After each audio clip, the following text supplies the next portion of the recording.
tiêu.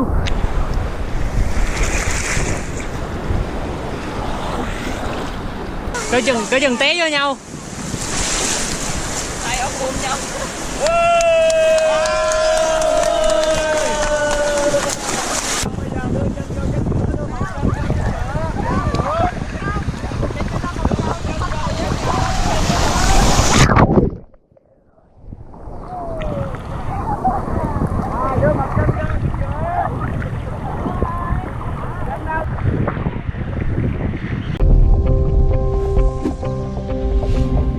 പ്രിയപ്പെട്ട സുഹൃത്തുക്കളെ, nature life T വിയിലേക്ക് ഹാർദമായ സ്വാഗതം. ഇന്ന് അന്താരാഷ്ട്ര യോഗാ ദിനമാണ്. 12ാമത്തെ യോഗാ ദിനം. യോഗയ്ക്ക് ആയിരങ്ങൾ വർഷങ്ങളുടെ പഴക്കമുണ്ട്. 5000 വർഷമെന്നും അതിനപ്പുറത്തേക്കുമെന്നെല്ലാം പറയാറുണ്ട്. 2014 സെപ്റ്റംബറിലാണ് ഐക്യരാഷ്ട്ര സംഘടനയുടെ ജനറൽ അസംബ്ലിയിൽ നമ്മുടെ പ്രധാനമന്ത്രി നരേന്ദ്രമോദി ഈ യോഗാ ദിനം എന്ന ഒരു നിർദ്ദേശം മുന്നോട്ട് വയ്ക്കുന്നത്. 117 രാജ്യങ്ങൾ അത് പിന്തുണയ്ക്കാൻ തയ്യാറായി, സ്പോൺസേഴ്സായിട്ട് അനുകൂലിക്കാൻ തയ്യാറായി. ലോകാരോഗ്യ സംഘടനയുടെ ചരിത്രത്തിൽ ഏതെങ്കിലും ഒരു റെസൊല്യൂഷന് ഇത്രയധികം രാജ്യങ്ങളുടെ പിന്തുണ കിട്ടിയിട്ടില്ല. 2015 ജൂൺ 21 യോഗാ ദിനമായി ആചരിക്കാൻ തീരുമാനിക്കുകയും ചെയ്തു. അത്ഭുതകരമായ അവിശ്വസനീയമായ മാറ്റങ്ങളാണ് അതേ തുടർന്ന് ലോകത്തുണ്ടായത്. യോഗ ഒരു ഇന്ത്യൻ ട്രഡീഷൻ, പരമ്പരാഗത രീതി. ഇന്ത്യ എന്ന് പറഞ്ഞാൽ വിദേശത്തുള്ളവർക്ക് പലർക്കും അത് പാമ്പാട്ടികളുടെ നാട്, മന്ത്രവാദികളുടെ നാട്. പിന്നെ അവിടെ നിന്ന് യോഗ ഇങ്ങനെ വന്നു. അതൊരു ആത്മീയ സാധനയുടെ ഭാഗമായിട്ട് അങ്ങനെ വിരലിലുണ്ടാവുന്ന ആളുകളിൽ ഒതുങ്ങി നിന്നിരുന്ന ഒന്നായിരുന്നു. അതങ്ങ് മാറി. വിദേശങ്ങളിൽ വളരെ ചിലവുള്ള ഒന്നായിരുന്നു യോഗ പഠിക്കുക എന്ന് പറഞ്ഞാൽ. അതും അങ്ങ് മാറി. ലോക ജനസംഖ്യയിൽ 1/3 സ്വാധീനിക്കാൻ കഴിയുന്ന രീതിയിൽ യോഗയ്ക്കൊരു വലിയ കുതിച്ചുചാട്ടമുണ്ടായി. ഇന്ന് യോഗ ഗ്ലോബൽ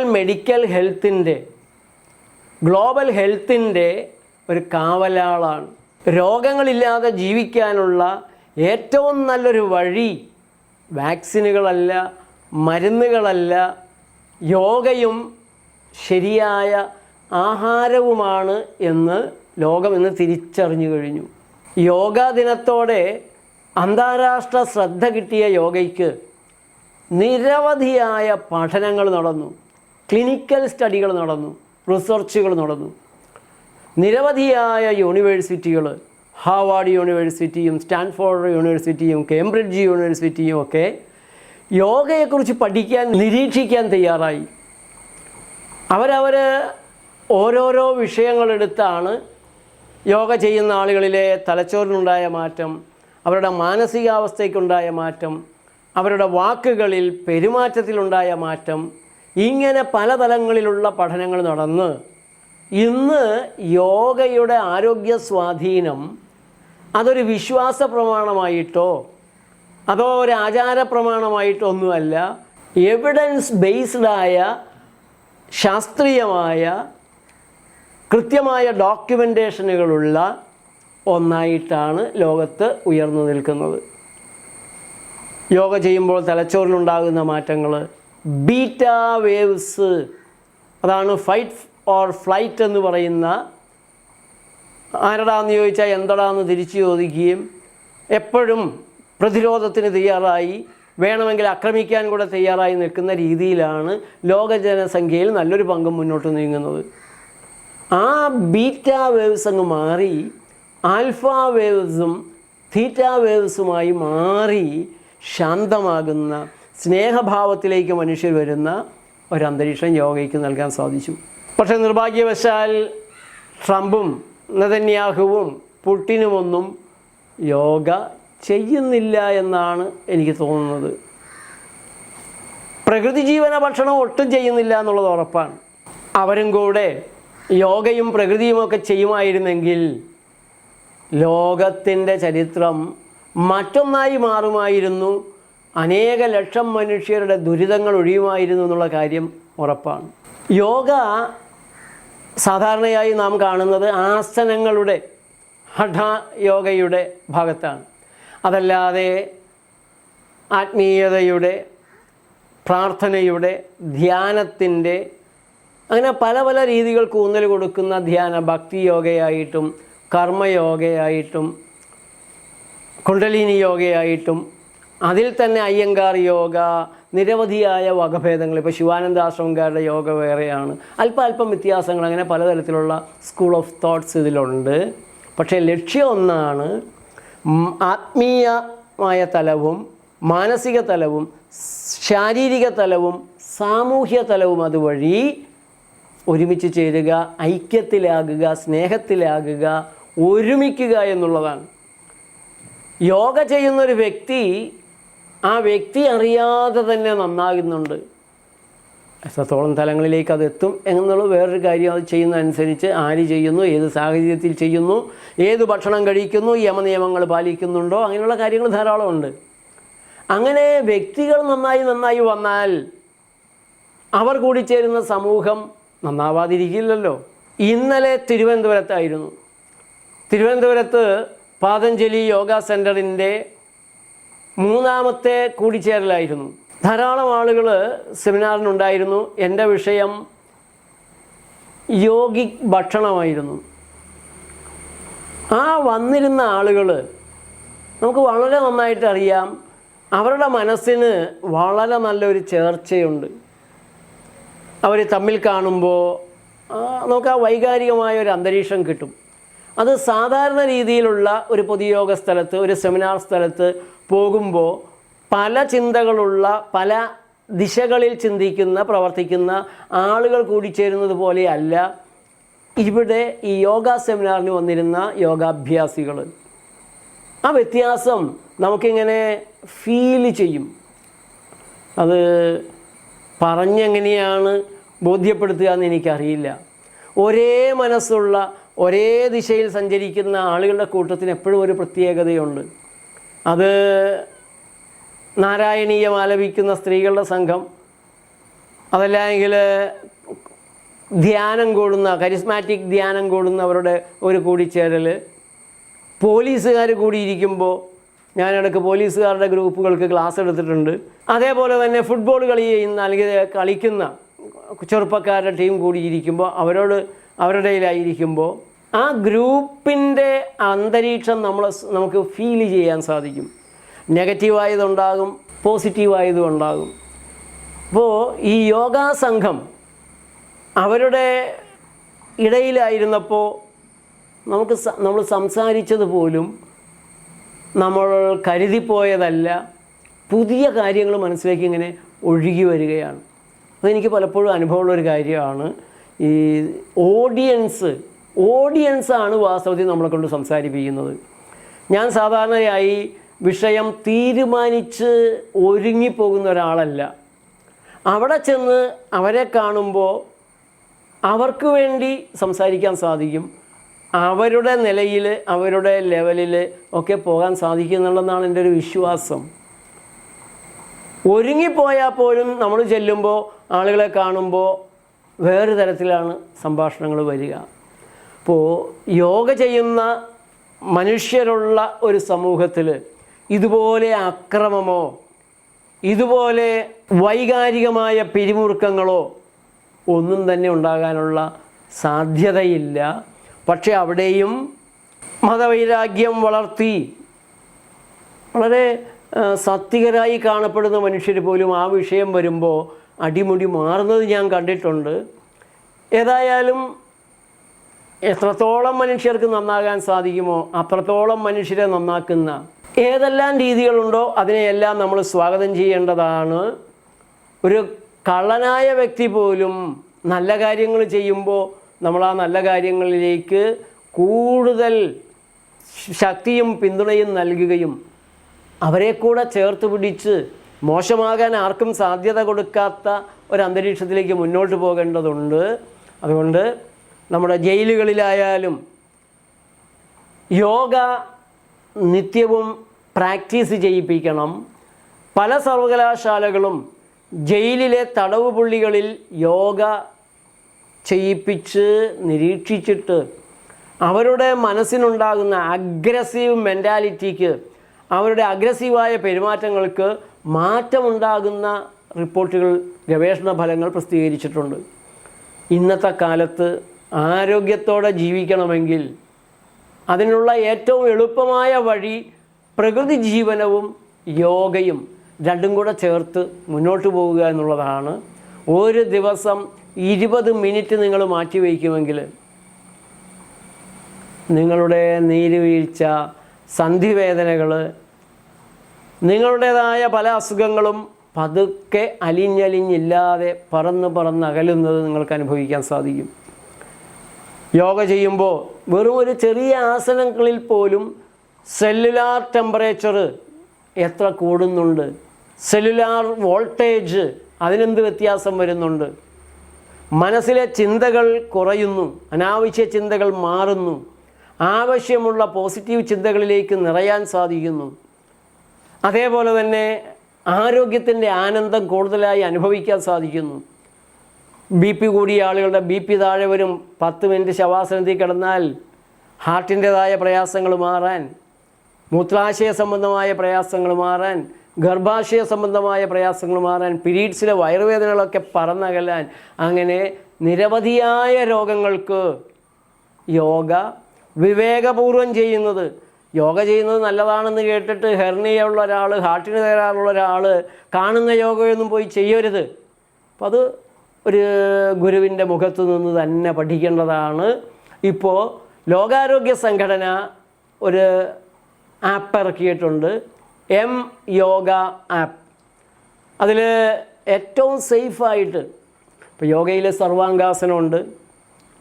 സർവാംഗാസനത്തിൽ നിന്ന് ഹലാസനത്തിലേക്ക് പോവാം, അവിടെ നിന്ന് ബ്രിഡ്ജ് പോസിൽ വരാം. വിപരീതകരണിൽ പോയിട്ടാണ് സർവാംഗാസനത്തിലേക്ക്, അതിൽ നിന്ന് തന്നെ നേരിട്ട് പോകാം. നിങ്ങൾക്ക് യോഗ ചെയ്ത് പരിചയമുണ്ടെങ്കിൽ, മറ്റാരോഗ്യ പ്രയാസങ്ങളൊന്നുമില്ല എങ്കിൽ, പെടലി വേദനയോ തോൾ വേദനയോ അങ്ങനെയൊന്നും ഇല്ല എങ്കിൽ ഈ ആസനങ്ങളൊക്കെ നിങ്ങൾക്ക് പഠിച്ച് പതുക്കെ ചെയ്യാം. പക്ഷേ ജാഗ്രത വേണം. സർവാംഗാസനമൊക്കെ ചെയ്ത് ഒരു വീഴ്ച അവിടെ നിന്നൊക്കെ വന്നു കഴിഞ്ഞാൽ, അതല്ല രാജാക്കന്മാരെന്ന് പറയുന്ന പോലെ ആസനങ്ങളിൽ ആസനമാണ് ശീർഷാസനം. അതിനൊക്കെ ആചാര്യന്മാർ ജീവിതത്തിൻ്റെ ഗുണനിലവാരം പ്രത്യേകം പറയുന്നുണ്ട്. അതുപോലുള്ളൊരു ആസനമൊക്കെ ചെയ്യുമ്പോൾ ഉണ്ടാകുന്ന പാളിച്ചകൾ, പ്രയാസങ്ങളുണ്ടാക്കും. എന്നാലും മറ്റ് വ്യായാമങ്ങളിൽ അബദ്ധങ്ങൾ പറ്റിയാലുള്ള തകരാറുകൾ അത്ര വരാനുള്ള സാധ്യതയില്ല, ശീർഷാസനവും സർവാംഗാസനവും ഒഴിച്ച്. അപ്പോൾ അത് സൂക്ഷിച്ച് തന്നെ ചെയ്യണം. ഞാൻ വിപരീതകരണിയും സർവാംഗാസനവും ഹലാസനവും ബ്രിഡ്ജ് പോസും മത്സ്യാസനവും ഒക്കെ ചെയ്യുന്നതിൻ്റെ ഒരു ഭാഗം ഒന്ന് കാണിക്കാം.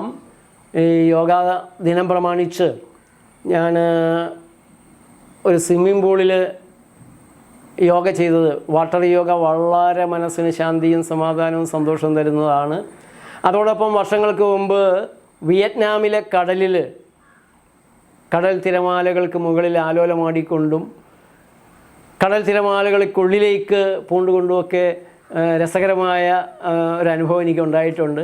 അതും ഇന്നത്തെ ഈ യോഗാ ദിനം പ്രമാണിച്ച് നിങ്ങൾക്കൊന്ന് സമർപ്പിക്കുന്നു.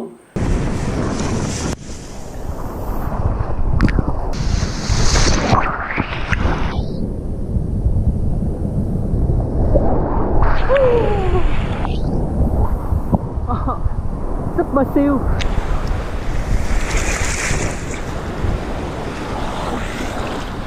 Coi chừng té vô nhau. Tay ốc buông nhau.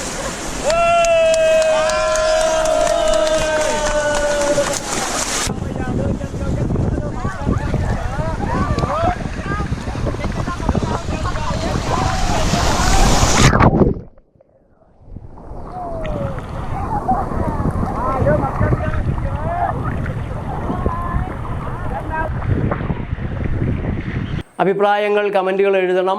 ഈ ജലയോഗ നിലയില്ലാത്ത വെള്ളത്തിൽ ആരും ചെയ്ത് നോക്കരുത്, നല്ല ഒഴുക്കുള്ളിടത്ത് ചെയ്ത് നോക്കരുത്.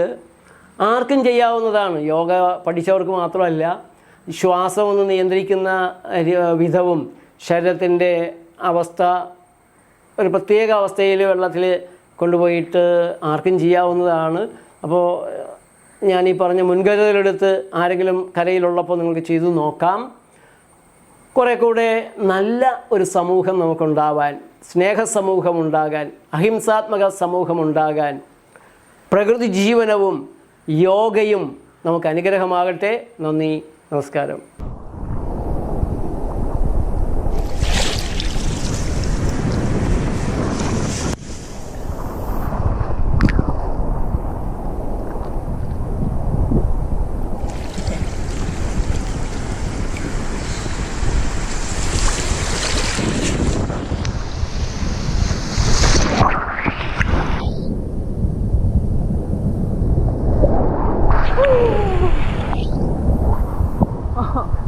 Super siêu.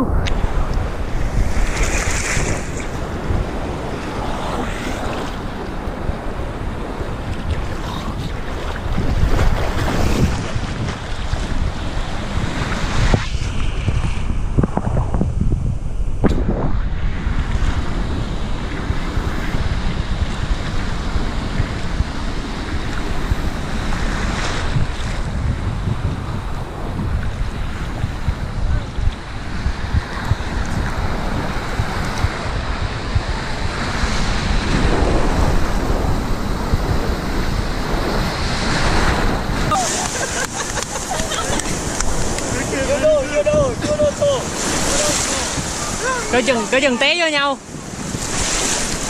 Hai ông ôm nhau.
വിപരീത കരണി ആസനയാണ് ചെയ്യാൻ പോകുന്നത്. സാവധാനത്തിൽ ശവാസനയിൽ നിന്നും കാലുകൾ രണ്ടും ചേർത്ത് വയ്ക്കുക. രണ്ട് കൈകളും കമഴ്ത്തിക്കൊണ്ട് ശരീരത്തോട് ചേർത്ത് വയ്ക്കുക. ഇനി സാവധാനത്തിൽ ശ്വാസം എടുത്തുകൊണ്ട് രണ്ട് കാലുകളും 90 ഡിഗ്രീസ് മുകളിലേക്ക് ഉയർത്താവുന്നതാണ്.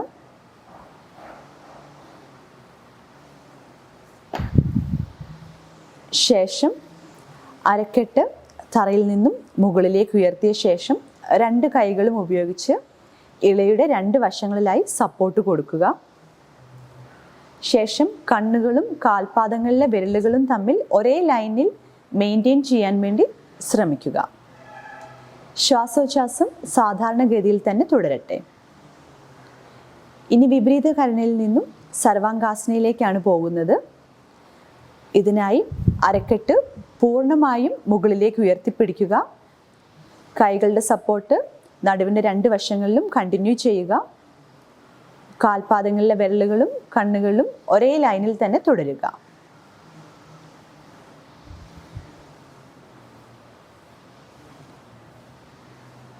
ഇനി നമ്മൾ ഹലാസനയിലേക്ക് പോവുകയാണ്. ബിഗിനേഴ്സായി പ്രാക്ടീസ് ചെയ്യുന്നവർക്ക് ഹലാസനയിലെ ബി പോസ് ആദ്യമായി ശ്രമിക്കാവുന്നതാണ്.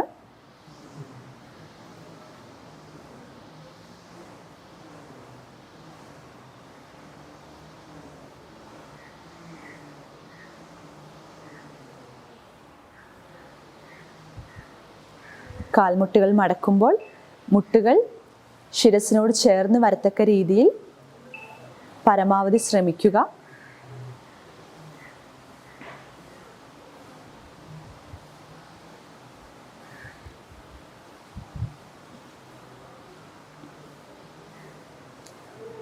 ഇനി ഹലാസനയിലേക്ക് പ്രവേശിക്കാം.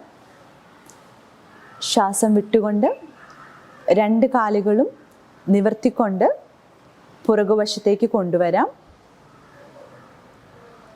2 കാലുകളും നിവർത്തി വെച്ചതിന് ശേഷം ഇരു കരങ്ങളും മുൻവശത്തായി പ്ലേസ് ചെയ്യുക.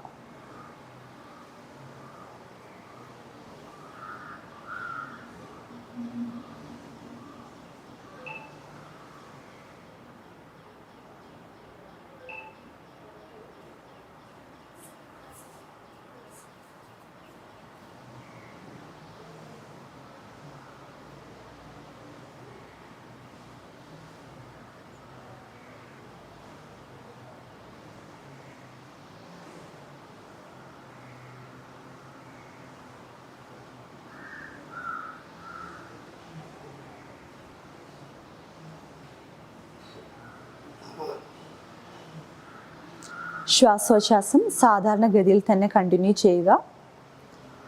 ഇനി വളരെ സാവധാനത്തിൽ ശ്വാസം എടുത്തുകൊണ്ട് കാലുകൾ മുകളിലേക്ക് ഉയർത്തി സർവാംഗാസന പോസ്റ്ററിലേക്ക് വരിക.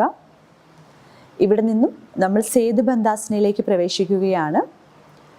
2 കാലുകളും സാവധാനത്തിൽ ശ്വാസം വിട്ടുകൊണ്ട് കാൽമുട്ടുകൾ മടക്കി 2 കാൽപാദങ്ങളും തറയിൽ സ്പർശിക്കുന്ന വിധത്തിൽ കൊണ്ടുവരിക. ഒരു ആർച്ച് ഫോം ചെയ്യുന്നത് പോലെ അരക്കെട്ട് മെയിൻറ്റെയിൻ ചെയ്യാൻ വേണ്ടി ശ്രമിക്കേണ്ടതാണ്. ബ്രീത്തിങ് നോർമലായി മെയിൻറ്റെയിൻ ചെയ്യുക. 2 കരങ്ങളും അരക്കെട്ടിൻ്റെ ഇരുവശങ്ങളിലായി സപ്പോർട്ടിന് വേണ്ടി പ്ലേസ് ചെയ്യുക. ഇനി സാവധാനത്തിൽ ശ്വാസം വിട്ടുകൊണ്ട് 2 കാലുകളും നിവർത്തി ശവാസന പോസ്റ്ററിലേക്ക് കൊണ്ടുവരാവുന്നതാണ്.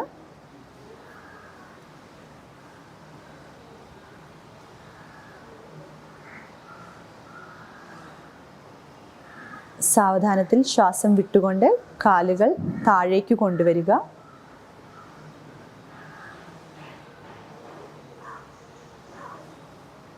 നടുവ് പൂർണ്ണമായും തറയിൽ റെസ്റ്റ് ചെയ്യട്ടെ. കൈകളും കാലുകളും ശരീരത്തിൽ നിന്നും അല്പം ദൂരത്തിൽ അകത്തി വയ്ക്കുക. ഉള്ളംകൈ മുകളിലേക്ക് ഫേസ് ചെയ്യുന്ന രീതിയിൽ പ്ലേസ് ചെയ്യുക. കണ്ണുകൾ അടച്ച് തന്നെ റിലാക്സ് ചെയ്യുക. ഇനി ദീർഘശ്വാസം എടുക്കുകയും സാവധാനത്തിൽ ശ്വാസം പുറത്തോട്ട് വിടുകയും ചെയ്യുക. ശ്വാസം എടുക്കുമ്പോഴും വിടുമ്പോഴും അബ്ഡോമിനൽ മൂവ്മെൻറ്റ്സിലേക്ക് പൂർണ്ണമായും നമ്മുടെ ശ്രദ്ധ കേന്ദ്രീകരിക്കാം. റിലാക്സ്.